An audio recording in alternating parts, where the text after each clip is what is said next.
So as we continue that discussion when it comes to Benjamin Sesko and Manchester United with Rob in the studio with us now, we understand at this moment in time that Sesko's preference is to join Manchester United over a potential move to Newcastle. Can you understand why he's been drawn to United? It's interesting considering Manchester United finished 15th. No, obviously, European football this season, and Newcastle do. And they do have Champions League. So that's a real, almost kind of balance because, you know, a lot of players, they look at the history of the club, the size of the club, huge. Both are big. But in terms of global status, of course, Manchester United are a bigger club.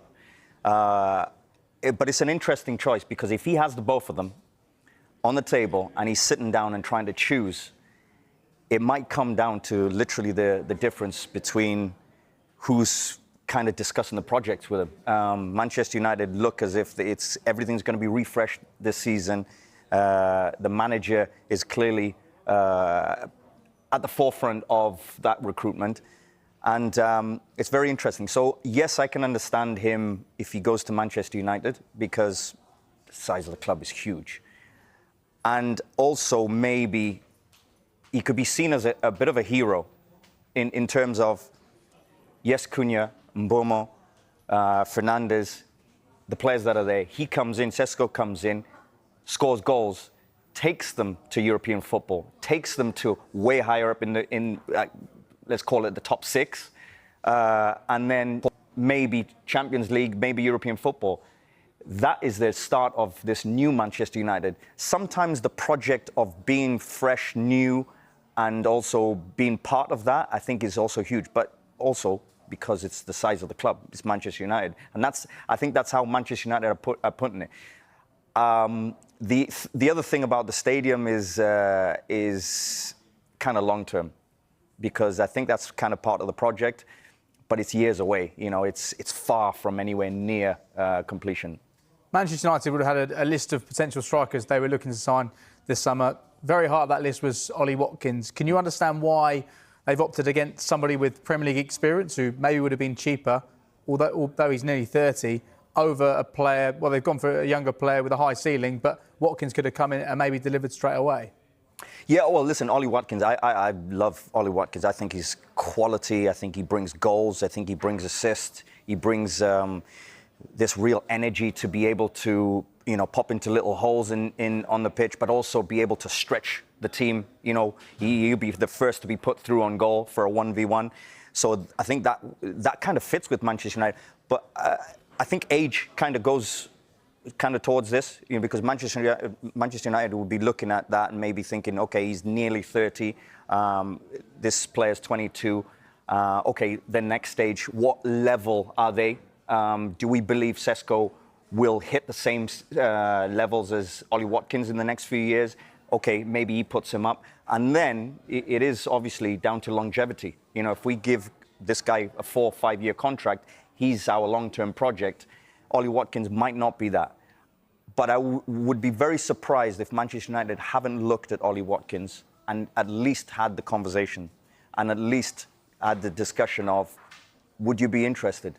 Because let's rewind back 6 months.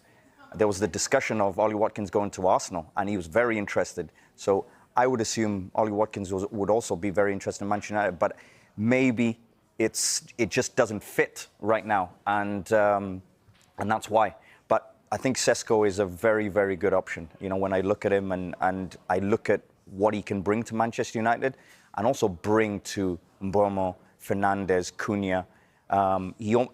He's very different to those. You know, he's much more of a goal scorer in terms of in that way, but also I think they kind of look at him as this long-term project rather than Watkins. That's the main factor.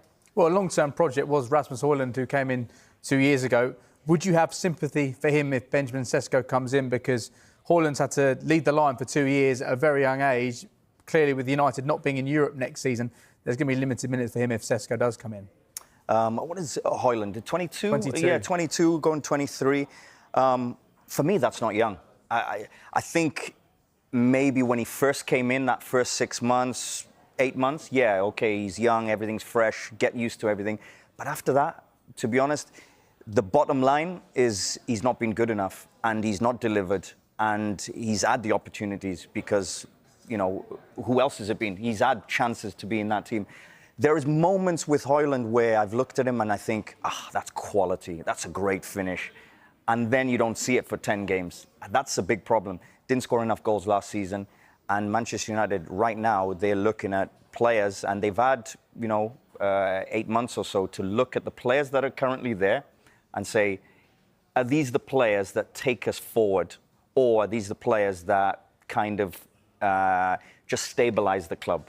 I think they're looking at the players that they can't see past the next 2 years.